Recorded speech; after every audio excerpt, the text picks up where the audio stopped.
Right. In 2012, we started to work with the Colorado State Forest Service and created a 10-year land management strategy to mitigate a lot of our forests, which are about 600 of the 1,000 acres. Then in 2013, we discovered firewise.org, which is a nationally recognized organization that helps to protect people and their properties against the hazardous wildfires. We became part of firewise.org in 2013. In 2014, we worked with the Colorado State Forest Service to get funding, 42,000 federal state grants. In 2015, this year, now we're mitigating our fuel breaks on 2 sections of the roads. This is some of the forest product that was generated from the fuel break. We've got over 10 cords of firewood material right here. You can see it's all various sizes. The prescription was to remove product over 3 inches in diameter versus masticating all of the product on site.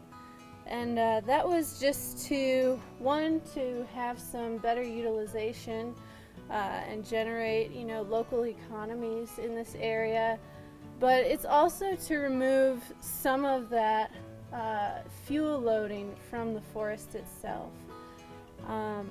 We estimated roughly, I would say, 130 cords of wood to be generated from both fuel break treatments. And so this will be picked up by a firewood wholesaler. It helped our contractor keep his costs low for the community and doing his work here.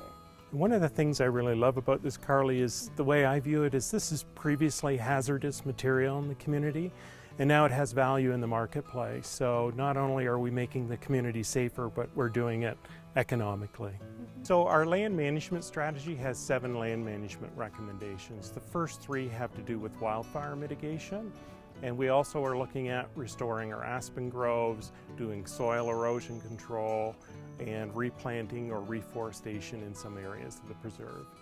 So what you see behind Carly and I are the effects of the High Meadow fire 15 years later. This is an area of high intensity burn, and this is exactly the fire you don't want to occur through your neighborhood. This is what we would call a catastrophic canopy fire. Virtually total canopy removal. You can see that there was a historic presence of trees in this area, but at present only the grasses and shrubs have rebounded. There's really not a seed source on site anymore. The soils were relatively sterilized immediately after the fire, and now that there's not a seed source, this site is probably going to need to see some planting to start regenerating conifers on site. So what you see here is fire scar. This is the effects of a ground fire running through the area. This is, there's no internal damage to the tree. The tree is still pretty healthy. And this is what you want to see as opposed to the effects of a catastrophic crown fire that we see today. I think once people see the end product, they really get a visual as to what we're trying to do. There have been several members of the community that once we started the project and they started to see the end product, have called either the board or the State Forest Service or P&A Tree Service who's doing the work, and they want that done to their property. It really looks beautiful. An open park-like setting, just like we were trying to do with our pre-settlement goals. So we're actually standing right along the boundary of the fuel break. So over here to my left, you can see what the treated fuel break looks like afterwards. And then on this side of the boundary, you can actually see the forest type that we were dealing with prior to treatment. You can see a high density of ladder fuels. Trees are very close together.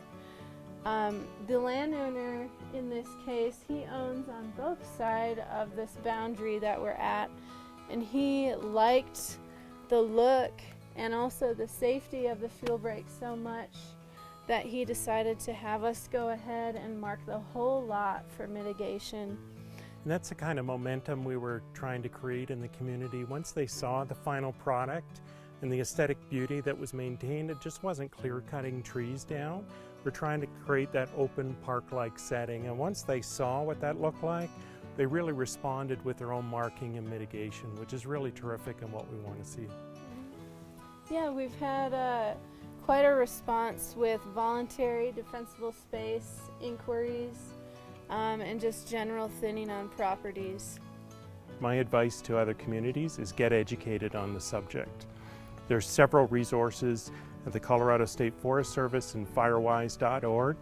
Take the initiative, plan your work, and work your plan. The entire project has really been a great cooperation between the State Forest Service, the community, Elk Creek, the granting agencies, P&A Tree Service. So it's really been a great project overall for the community.